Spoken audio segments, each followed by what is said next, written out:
यह कहानी उस अदृश्य न्याय की है जिसे लोग परमात्मा की लाठी कहते हैं, जो दिखती नहीं पर जब पड़ती है तो सब समझा देती है। कहानी बड़ी ही प्रेरणादायक और ज्ञानवर्धक है, इसलिए कहानी के अंत तक हमारे साथ बने रहे।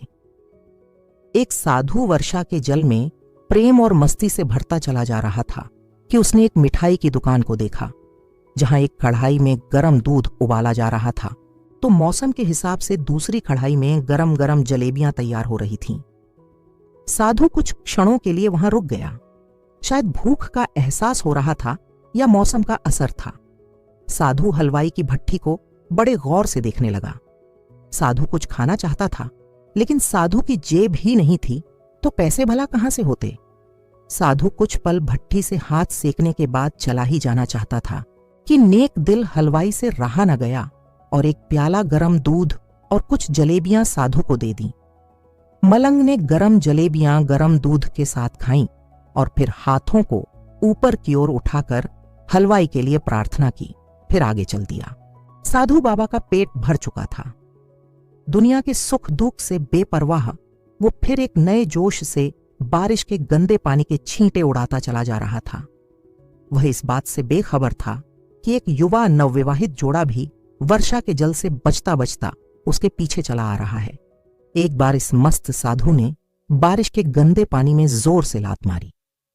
बारिश का पानी उड़ता हुआ सीधा पीछे आने वाली युवती के कपड़ों को भिगो गया।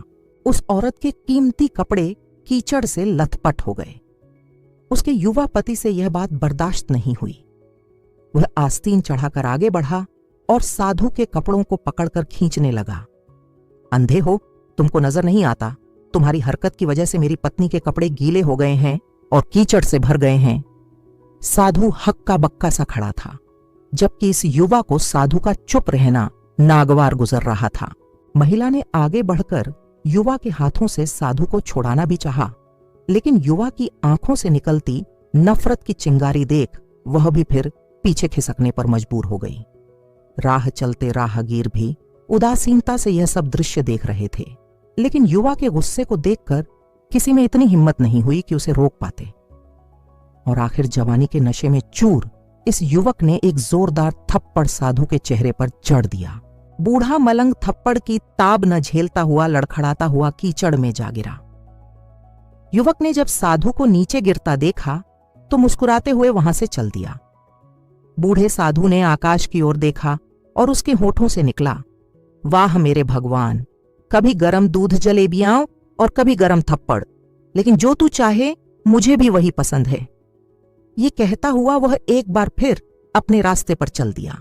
दूसरी ओर वह युवा जोड़ा अपनी मस्ती को समर्पित अपनी मंजिल की ओर अग्रसर हो गया।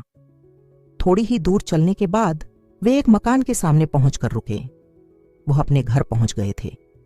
वो युवा अपनी जेब से चाबी निकालकर अपनी पत्नी से हंसी मजाक करते हुए ऊपर घर की सीढ़ियां तय कर रहा था। बारिश के कारण सीढ़ियों पर फिसलन हो गई थी। अचानक युवा का पैर फिसल गया और वह सीढ़ियों से नीचे गिरने लगा। महिला बहुत जोर से शोर मचाकर लोगों का ध्यान अपने पति की ओर आकर्षित करने लगी, जिसकी वजह से काफी लोग तुरंत सहायता के लिए युवा की ओर लपके, लेकिन देर हो चुकी थी। युवक का सिर फट गया था और कुछ ही देर में ज्यादा खून बह जाने के कारण इस नौजवान युवक की मौत हो चुकी थी।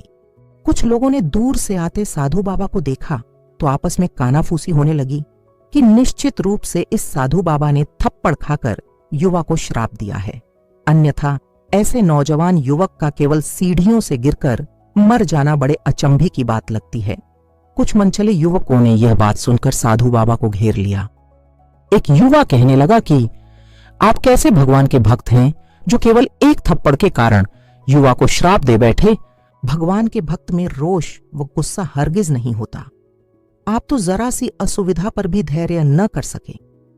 साधु बाबा कहने लगा, भगवान की कसम मैंने इस युवा को श्राप नहीं दिया। भीड़ ने पूछा, अगर आपने श्राप नहीं दिया तो ऐसा नौजवान युवा सीढ़ियों से गिरकर कैसे मर गया? तब साधु बाबा ने दर्शकों से एक अनोखा सवाल किया, आप में से कोई इस सब घटना का चश्मदीद गवाह मौजूद है? एक युवक ने आगे बढ़कर कहा, मैं इस सब घटना का चश्मदीद गवाह हूं। साधु ने अगला सवाल किया। मेरे कदमों से जो कीचड़ उछला था, क्या उसने युवा के कपड़ों को दागदार किया था?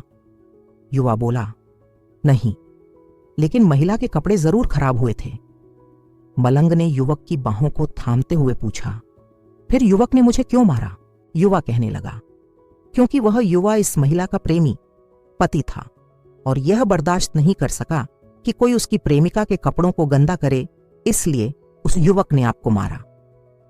युवा की बात सुनकर साधु बाबा ने एक जोरदार ठहाका बुलंद किया और यह कहता हुआ वहां से विदा हो गया। तो भगवान की कसम, मैंने श्राप कभी किसी को नहीं दिया, लेकिन कोई है जो मुझसे प्रेम रखता है। अगर इसका यार युवक सहन नहीं कर सका, तो मेरे यार परमात्मा को कैसे बर्दाश्त होगा कि कोई मुझे मारे? और वो मेरा यार इतना शक्तिशाली है कि दुनिया का बड़े से बड़ा राजा भी उसकी लाठी से डरता है। सच है, उस परमात्मा की लाठी दिखती नहीं और आवाज भी नहीं करती, लेकिन वार करती है तो बहुत दर्द देती है। हमारे कर्म ही हमें उसकी लाठी से बचाते हैं, बस कर्म अच्छे होने चाहिए। यदि आपको यह कहानी पसंद आई हो तो कृपया इस वीडियो को लाइक करें, अपने मित्रों और परिवार के साथ शेयर करें और ऐसी ही रोचक, रहस्यमयी व ज्ञानवर्धक कहानियों के लिए हमारे चैनल को सब्सक्राइब करना न भूलें। आपका एक लाइक और सब्सक्राइब हमें और भी अच्छी कहानियां लाने की प्रेरणा देता है। धन्यवाद।